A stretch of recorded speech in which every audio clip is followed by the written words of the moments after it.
BBC Bangla সাক্ষাৎকারে আপনাদের স্বাগত জানাচ্ছি আমি মীর সাব্বির। আজ আমার সাথে রয়েছেন বাংলাদেশের অন্তর্বর্তী সরকারের প্রধান উপদেষ্টা অধ্যাপক মোহাম্মদ ইউনূস। প্রধান উপদেষ্টা, আপনাকে অনেক ধন্যবাদ বিবিসি বাংলার সাথে সাক্ষাৎকারে যোগ দেওয়ার জন্য। আপনাকেও ধন্যবাদ। সর্বশেষ যখন আপনার সাথে আমার কথা হচ্ছিল ঠিক 1 বছর আগে, এর মাঝে একটা বিশাল পরিবর্তন হয়ে গেছে বাংলাদেশে। তখন একটা গ্রেপ্তার আতঙ্কে ছিলেন, আপনি বলছিলেন সেই গ্রেপ্তার আতঙ্কের কথা। সেখান থেকে আপনি এখন প্রধান উপদেষ্টা হয়েছেন, যার 6 মাস পার হয়ে গেছে। এই 6 মাসকে আপনি কিভাবে দেখেন? কতটা আপনি যা করতে চেয়েছিলেন প্রধান উপদেষ্টা হিসেবে, তাতে কতটা সফল হয়েছেন? প্রথমে একটা সংশোধনী বলি, ওই যে আতঙ্ক, গ্রেপ্তার আতঙ্ক, আমার কাছে কোনো আতঙ্ক ছিল না। একটা সম্ভাবনা ছিল যে আমাকে নিয়ে যাবে। আমি টেক ইট ইজি, যে যে নিলে নেবে, আমার তো করার কিছু নেই, যেহেতু আইন কানুন নাই দেশে, কাজে তারা যা ইচ্ছা তাই করতে পারে। ওর মধ্য দিয়ে জীবন চলছিল আমার। আমার কোনো চিন্তা ছিল না, ভাবনা ছিল না যে আমি হঠাৎ করে একটা সরকারের প্রধান হব, দায়িত্ব পাবো, এবং সেই দেশ এমন দেশ যেখানে সব তছনছ হয়ে গেছে। কোনো জিনিস আর ঠিক মতো কাজ করছে না, যা কিছু আছে ধ্বংসস্তূপের মধ্য দিয়ে কাজ করতে হবে। কাজে আমার প্রথম চেষ্টা হলো সেই ধ্বংসস্তূপ থেকে আমরা আসল চেহারাটা বের করে আনা, মানুষের দৈনন্দিন জীবন সহজ করে আনা, সেই চেষ্টাটার মধ্যে ছিলাম। তারপর আস্তে আস্তে ভবিষ্যৎটা কী হবে সেটার জন্য চিন্তা করা, কোন দিকে আমরা অগ্রসর হব। প্রথম চিন্তা আসলো যে একটা সংস্কার দরকার আমাদের, কারণ যে কারণে এই সমস্ত ঘটনা ঘটেছে, এই যে ফেসিবাদী সরকার চলতে পেরেছে, 16 বছর ধরে চলতে পেরেছে, আমরা কিছুই করতে পারিনি। তিনটা নির্বাচন হয়ে গেল, ভোটারের কোনো দেখা নাই। এই যে অসংখ্য রকমের দুর্নীতি এবং ব্যর্থতা, মিসরুল ইত্যাদি, সেখান থেকে আমরা কীভাবে টেনে বের করে আনবো। টেনে বের করে আনতে গেলে নিয়মগুলো, প্রাতিষ্ঠানিক সংস্কারগুলো করতে হবে। সেই জন্য প্রথম চোটে আমরা ঠিক করলাম যে আমরা কতটা টেনে বের করতে পেরেছেন বলে মনে হয় আপনার কাছে? কতটা আমরা সংস্কারের বিষয়ে সংস্কার তখন শুরু করি না, যে পরিস্থিতির কথা আপনি বলছিলেন যে আপনি যখন প্রধান উপদেষ্টা হলেন তখন এক ধরনের পরিস্থিতি ছিল। অনেক পরিবর্তন, অনেক কতটা পরিবর্তন, আপনার চোখে কি মনে, কতটা পরিবর্তন? বহুল পরিবর্তন। এটা আমি বলবো যে যে ধ্বংসাবশেষ থেকে এসেছিলাম, এখন একটা নতুন চেহারা আসছে, ভেসে উঠছে, যে আমরা অর্থনীতি সহজ করেছি, দেশ বিদেশের আস্থা অর্জন করেছি। এটা তো পরিষ্কার, সারা দুনিয়ার আমরা আস্থা স্থাপন করতে পেরেছি। এটা কেউ প্রশ্ন করতে পারবে না যে না, আপনি অমুক দেশের আস্থা অর্জন করতে পারেন না। যে দেশে বলুন, তারা আমাদের উপর আস্থা স্থাপন করেছে, শুধু আস্থা স্থাপন করেছে না, বিপুলভাবে করেছে। তারা বলছে আমরা অতীতে যা করি না তার চাইতে বেশি করবো, কারণ যেহেতু আমরা দেখছি যে এটা সুন্দরভাবে সরকার চলছে, সেই জন্যই তারা করছে। কাজে এটা একটা তো বড় প্রমাণ। এটা যখনই আপনি দেশের সারিগুলো দেখবেন, প্রত্যেকটা দেশ নিজে এসে বলেছে আমরা তোমাদেরকে সমর্থন করছি, তোমাদের যা দরকার আমরা দেবো। অবিশ্বাস্য রকমের সহায়তা দিয়েছে তারা। বিদেশে আপনি আস্থা এবং সমর্থনের কথা বলছেন। আমি যদি দেশের প্রসঙ্গে আসি, আইন শৃঙ্খলা প্রসঙ্গে আসি, আইন শৃঙ্খলা পরিস্থিতির অবনতি নিয়ে কিন্তু অনেক সমালোচনা হচ্ছে, এবং আমি যদি পুলিশের এবং মানবাধিকার সংস্থাগুলোর পরিসংখ্যান দেখি, অপরাধ কিন্তু বেশ কিছুটাই বেড়েছে। তো এটা আপনারা কেন নিয়ন্ত্রণ করতে পারছেন না? আমি আস্থার কথা নিয়ে শুরু করেছিলাম, আমি আস্থাতে ফিরে যাই, দেশ বিদেশের আস্থা। তো দেশের মানুষের আস্থা আছে কিনা আমাদের উপরে, এটি হলো বড় কথা। আমার মনে হয় দেশের মানুষের আস্থা আমাদের উপরে আছে, বিপুল পরিমাণে আছে। কাজে সেটা হলো বড় প্রমাণ। আমরা কি করছি না করছি এগুলো খুচরো বিষয় আছে। আমরা খুচরো বিষয়ে এটাতে ভালো, এটাতে মন্দ, কিছু ভালো কিছু মন্দ হতে থাকবে। এটা একটা জগৎ, যেটা অপরিচিত জগতের সঙ্গে আমরা এসছি। আমরা কোনো এক্সপার্ট এসে এখানে বসে নাই। আমরা এসছি যার যার জগৎ থেকে এসছি, নিজের মতো করে চেষ্টা করছি কিভাবে করতে পারি। তার মধ্যে ভুলভ্রান্তি হতে পারে, কিছু ভালো করেছে, কিছু ভালো করতে পারিনি, এটা হতে পারে, এটা আমি অস্বীকার করছি না। মানে ভালো হয়নি কোনটা আপনার চোখে? কোনোটাই ভালো হয়নি সেই অর্থে। যত ইচ্ছা আমাদের ইচ্ছা তো অনেক, আমরা রাতারাতি দেশ পরিবর্তন করতে চাই, সেটা তো আমরা পারিনি, সময় লাগবে। সেটার জন্য আমরা চেয়েছিলাম যে এখনই আমরা ডায়ালগটা শুরু করবো, সংলাপটা শুরু করবো, এটাও পারিনি। সংলাপ শুরু হতে হতেও দেরি হয়ে যাচ্ছে। এগুলো আর কি, যেহেতু সময় মতো আমরা করতে চেয়েছি, ওই সময় মতো পাইনি। আমরা অনেকগুলো সংস্কার কমিশন করেছি, আমাদেরকে 90 দিনের মধ্যে তাদের কমিশনের রিপোর্ট দেওয়ার কথা, তারা দিতে পারে নাই। আমি তাদেরকে অভিযোগ করছি না, কারণ বিশাল একটা কাজ, আর একটু সময় চেয়েছে, 1 মাস সময় চেয়েছে, আর 2 মাস সময় চেয়েছে, কাজ ওইটুকু একটু পিছিয়ে গেছে। এগুলো আর কি, এগুলো কাজ করতে গেলে যা হয়। সংস্কারের কথা বলছিলাম। আমি যদি আইন শৃঙ্খলার বিষয়ে ফিরে আসি, পরিস্থিতি যে অবনতিটা হয়েছে, অনেকে বলছেন যে তারা নানা রকম ভয়ে আছেন, আতঙ্কে আছেন, যেহেতু অপরাধ তারা দেখছেন যে বেড়েছে, রাস্তাঘাটে অপরাধ বেড়েছে। এটা আপনারা কেন নিয়ন্ত্রণ করতে পারছেন না? অবনতিটা কোন পয়েন্ট থেকে হয়েছে এটা বলতে হবে তো আমাকে। আপনি বলছেন অবনতি হয়েছে, কোন রেফারেন্স পয়েন্ট থেকে অবনতি হয়েছে, সেটা না হলে তো আমরা বুঝতে পারবো না। আমি যদি সাম্প্রতিক পরিসংখ্যানের কথা বলি, যে গত বছরের এই সময় থেকে অপরাধের পরিমাণ রাস্তাঘাটে, যেমন আমি তো হিসাব নিচ্ছি, কোনো অপরাধের পরিমাণ মোটেই বাড়েনি, আমি যদি আগের মতোই হয়েছে। আমি যদি একটা পরিসংখ্যান আপনাকে দিই, গত একটা 6 দিয়ে তো মাসে, আর বিচার হবে না, সমস্ত কিছু নিয়ে আসতে হবে। মানে গত 6 মাসে ডাকাতির সংখ্যা 50% বেড়েছে। এটা হচ্ছে পুলিশের পরিসংখ্যান অনুযায়ী। সেটা আমি বলছি, মানে হয়তোবা পরিসংখ্যান বিভিন্ন হতে পারে, কিন্তু এটা আছে এবং হচ্ছে আচ্ছা, সেটা আমরা দেখতে পাচ্ছি। তো এটা মানে নিয়ন্ত্রণের ক্ষেত্রে সমস্যাটা চেষ্টা কোথায় করছি হচ্ছে? আমরা। সমস্যা সমস্যা আপনিও জানেন, আমিও জানি। প্রথম দিকে সমস্যা ছিল যে পুলিশ বাহিনী যাকে দিয়ে আমরা কাজ করাচ্ছিলাম, তারা ভয়ে রাস্তায় নামছিল না, কারণ দুদিন আগে তারা এদেরকে গুলি করেছে। কাজে মানুষ দেখলেই সে ভয় পায়। কাজে তাকে ঠিক করতে করতে আমাদের কয়েক মাস চলে গেছে। এখন মোটামুটি ঠিক হয়ে গেছে, আবার নিয়ম শৃঙ্খলার দিকে আমরা রওনা হয়েছি, কাজ করতে থাকবো। আরেকটা বিষয় নিয়ে অনেক আলোচনা হচ্ছে, সেটা হচ্ছে যেটাকে মব বা দলবদ্ধ বিশৃঙ্খলা বলা হয়, বলা হচ্ছে, এবং সম্প্রতি দেখা গেছে যে এই বিষয়টা যেমন গণপিটুনির একটা বিষয় দেখা গেছে।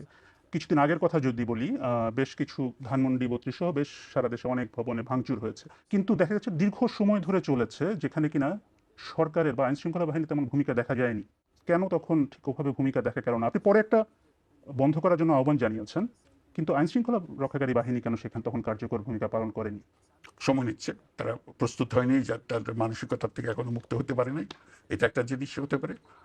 আরেকটা হলো যে তারা আমরা তাদেরকে বলেছি যে কোনো পুলিশ স্টেশনে তারা যে কোনো রিপোর্ট করতে পারে, গিয়ে আইনের আশ্রয় নিতে পারে, এবং সেটাকে আমরা সহজ করেছি। এখন বলছি তোমরা ইন্টারনেটে দিয়ে দিতে পারো, এটা অনলাইন কেস করতে পারে, যাতে মামলা করতে গিয়ে হয়রানি হয়।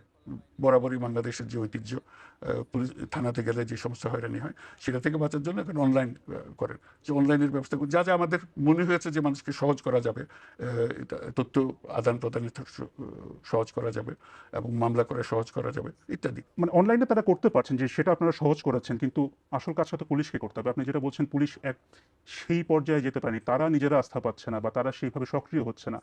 মানে ৭ মাস পরও, প্রায় ৭ মাস হয়ে গেছে, এখনো তারা সেই আস্থার সংকটটাকে দূর করা গেল এখনো না সম্ভব কেন? হয়নি, আমরা চেষ্টা করছি, অনেক ইমপ্রুভ হয়েছে, কিন্তু সমাধান হয়নি। দায়িত্ব গ্রহণের প্রসঙ্গে একটু আসি। আপনি যখন দায়িত্ব গ্রহণ করেছিলেন তার আগে যে আলোচনা হয়েছে সেখানে ৩টি পক্ষকে সক্রিয় দেখা গিয়েছিল। একটি হচ্ছে সেই গণ অভ্যুত্থানে নেতৃত্ব দেওয়া ছাত্ররা, রাজনৈতিক দলগুলো, এবং তৃতীয় হচ্ছে সেনাবাহিনী। এই ৩ পক্ষে সবাই আপনাকে একটা সর্বাত্মক সহযোগিতা দেওয়ার কথা বলেছিলেন তখন। রাজনৈতিক দলগুলোর সাথে তখন আপনাদের অন্তর্বর্তী সরকারের যে সম্পর্কটা ছিল, এখনো কি সেটা আছে, নাকি এখন সেই অবস্থা আর নেই? আমার তো কোনো অবস্থানের পরিবর্তন হয়েছে বলে মনে হয় না। কেউ আমাকে অসমর্থন করছে এরকম তো কোনো খবর আমি পাইনি এখনো। সবাই সমর্থন করছে, সবাই চাচ্ছে যে সুন্দরভাবে দেশ চলুক। তাদের মধ্যে ঐক্য আছে, সবার মধ্যে ঐক্য আছে। রাজনৈতিক বক্তব্যের মধ্যে অনেক তফাৎ আছে, কিন্তু তার মানে এই নয় তার ঐক্যের মধ্যে ফাটল ধরেছে, এরকম কোনো ঘটনা ঘটেনি।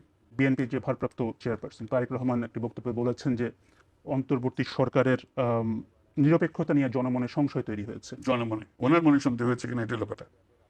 কেন, মানে তাদের মনে কেন সন্দেহ তৈরি সে হবে? হয়নি তো, সে কথা বলছি। আমরা যখন বসি, কেউ তো বলে না যে আপনার সন্দেহ হচ্ছে, সব বলছে আমরা আপনাদের সঙ্গে আছি। মানে আপনাদের সামনে ভিন্ন কথা বলছে, কিন্তু বক্তব্যে ভিন্ন, মানে ভিন্ন কথা বলছে, তাই কি ভিন্ন হচ্ছে? বলছে কিনা সেটা আপনারা বুঝেন, কিন্তু আমাদের সঙ্গে যে সমস্ত আমাদের সম্পর্কের কোনো কোনো ঘাটতি হয় নাই। ছাত্রদের প্রসঙ্গে, ছাত্ররা একটা রাজনৈতিক দল এরই মধ্যে করে ফেলেছে। সে বিষয়ে কয়েকটি রাজনৈতিক দল, বিশেষ করে বিএনপির পক্ষ থেকে বলা হয়েছে যে, একটা অভিযোগ করা হয়েছে সরকার এখানে তাদেরকে সহায়তা করছে। সরকার কি সহায়তা করছে তাদেরকে, বা না, করেছে? সরকার কোনো সহায়তা করে না। ৩ জন ছাত্র প্রতিনিধি ছিল সরকারের ভেতরে, যিনি রাজনীতি মনস্থির করেছেন, তিনি সরকার থেকে ইস্তফা দিয়ে চলে গেছেন। উনি প্রাইভেট সিটিজেন হিসেবে রাজনীতি করবেন, এর কার বাড়া দেওয়ার কি আছে? সেনাবাহিনী থেকে কি আপনি সহযোগিতা পাচ্ছেন? সর্বোত্তমভাবে, কোনো একদম রকম। প্রথম থেকে যা ছিল এখনো তাই? অ্যাবসলিউটলি। আপনি নিশ্চয়ই জানেন যে সম্প্রতি সেনাপ্রধান একটি বক্তব্য দিয়েছেন, যেখানে তিনি বলেছেন যে অনেক বিষয়ে তিনি এবং আপনি একমত। তার মধ্যে তার একটি বক্তব্য ছিল যে সবাই একসাথে কাজ না করতে পারলে বাংলাদেশের স্বাধীনতা এবং সার্বভৌমত্ব হুমকির মুখে পড়বে বা এটা বিপন্ন হতে পারে। আপনি কি এই বক্তব্যের সাথে একমত? এটা ওনার বক্তব্য, উনি বলবেন। এটা আমার ওনাকে এন্ডোর্স করা না করার তো বিষয় না এটা। না, যেটা যেহেতু তিনি বলছেন যে অনেক বিষয়ে কথা হয়, আপনি অনেক বিষয়ে একমত, অথবা এই যে স্বাধীনতা সার্বভৌমত্ব বিপন্ন হওয়ার কোনো সম্ভাবনা কি আছে কিনা, এটা সরকার প্রধান হিসেবে আপনি কি এটা তো বলেন? সব সময় থাকে। একটা পলাতক দল দেশ ছেড়ে চলে গেছে, তাদের নেতৃত্ব চলে গেছে, তারা সর্বাত্মক চেষ্টা করছে এটাকে আনসেটেল করার জন্য। এটা তো সবসময় থ্রেট আছে, প্রতিক্ষণই আছে, প্রতি জায়গাতেই আছে। কাজে এটা তো সবসময় থাকবে। মানে হুমকিটা কি আপনি বলছেন আওয়ামী লীগ থেকে, ক্ষমতাচ্যুত আওয়ামী লীগ থেকে? অবশ্যই, এটা তো অবভিয়াস। তারা মাঝে মাঝে ঘোষণা করছে, বক্তৃতা দিচ্ছে, অ্যাড্রেস করছে, আমরা সবাই শুনছি, মানুষ উত্তেজিত হচ্ছে। আপনি এখন যেটা বললেন যে তাদের দিক থেকে নানা রকম কর্মকাণ্ড আছে, হুমকিটা কোথায় এই ওই যে মুহূর্তে? এই যে অ্যাড্রেস করছে, জাগো, কাজে নামো, ইত্যাদি ইত্যাদি, অনেক আহ্বান জানাচ্ছে না? কর্মসূচি দিচ্ছে, হরতাল করো, অমুক করো। এটা মানুষ কিভাবে নেবে এটাকে বলেন? এটা কিভাবে মিষ্টি মুখে চলে যাবে সব। অন্তর্বর্তী সরকারের একটি বড় লক্ষ্য হিসেবে আপনি সংস্কারের কথা বলেছেন, এবং এটা নিয়ে আপনারা অনেকগুলো কমিশনও গঠন করেছেন। কিন্তু এখন যেহেতু আপনারাই বলছেন যে এই বছরের শেষে নির্বাচন হবে, তো এই অল্প সময়ের মধ্যে আপনারা সংস্কার কতটা করতে পারবেন বলে মনে করেন? সেটা আমরা প্রক্রিয়া শুরু করেছি। আমরা একেবারে প্রত্যেকটা সুপারিশ দেব।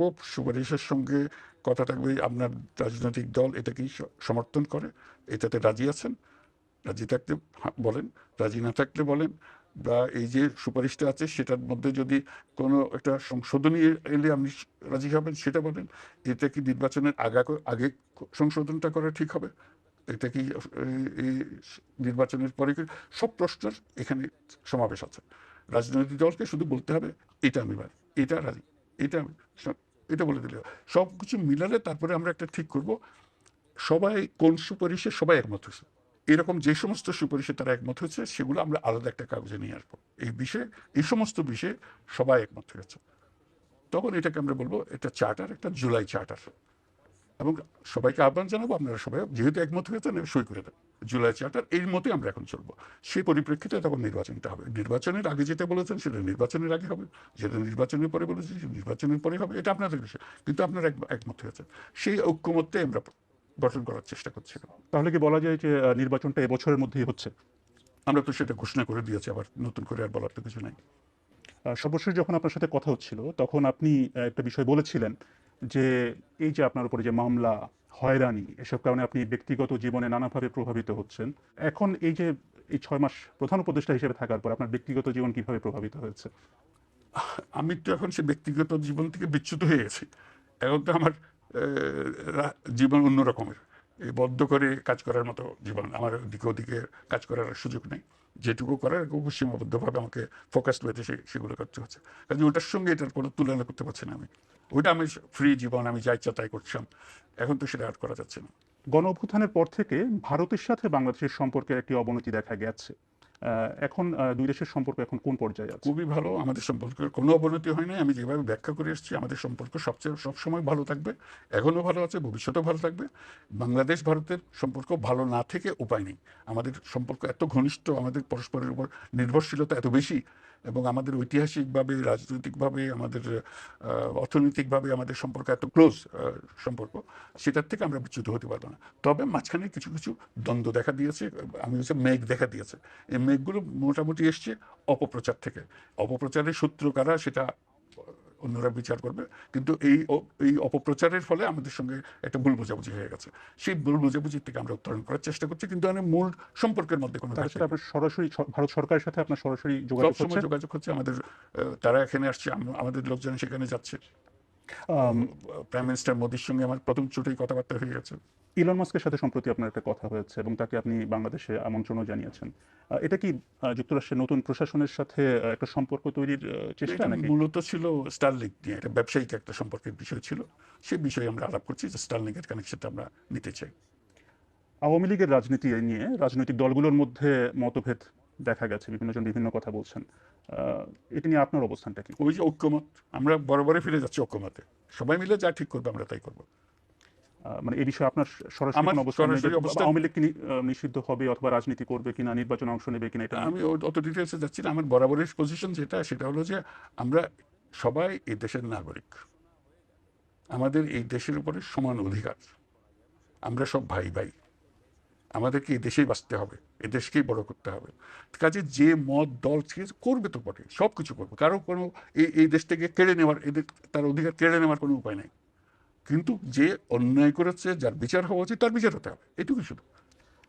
বাংলাদেশের যে রাষ্ট্রীয় কাঠামো, তাতে সরকার প্রধানের সাথে রাষ্ট্রপতির একটা নিয়মিত যোগাযোগ থাকার কথা।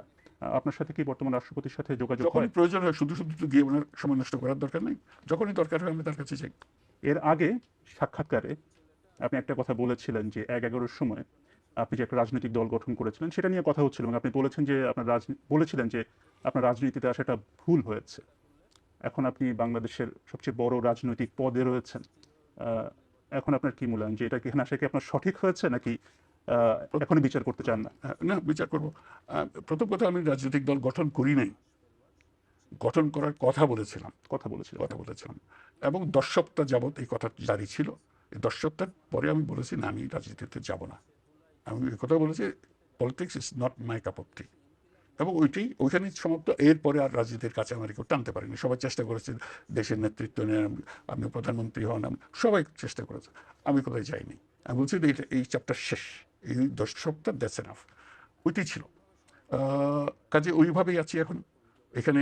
আমি রাজনীতি যাওয়ার কোনো সম্ভাবনা নেই, রাজনীতি করিও না, কিন্তু করবো এটা না। একটা রাজনৈতিক পদ, সরকার প্রধান। যদি টেকনিক্যালি হয় হবে, এটা নিয়ে আমি তো এই পদে আসতেও চাইনি। আমাকে অনুরোধ করেছে, বহুবারই করেছে, তারপর আমি শেষ পর্যন্ত সম্মত হয়েছে, সেটা দায়িত্ব নিয়েছে। এটা রাজনৈতিক পদ যদি হয়ে থাকে, এটা বাই ডেফিনিশন। আমি রাজনীতি করি না। প্রধান উপদেষ্টা অধ্যাপক মোহাম্মদ ইউনূস, আপনাকে অনেক ধন্যবাদ বিবিসি বাংলাদেশ সময় দেওয়ার জন্য। ধন্যবাদ আপনাকে।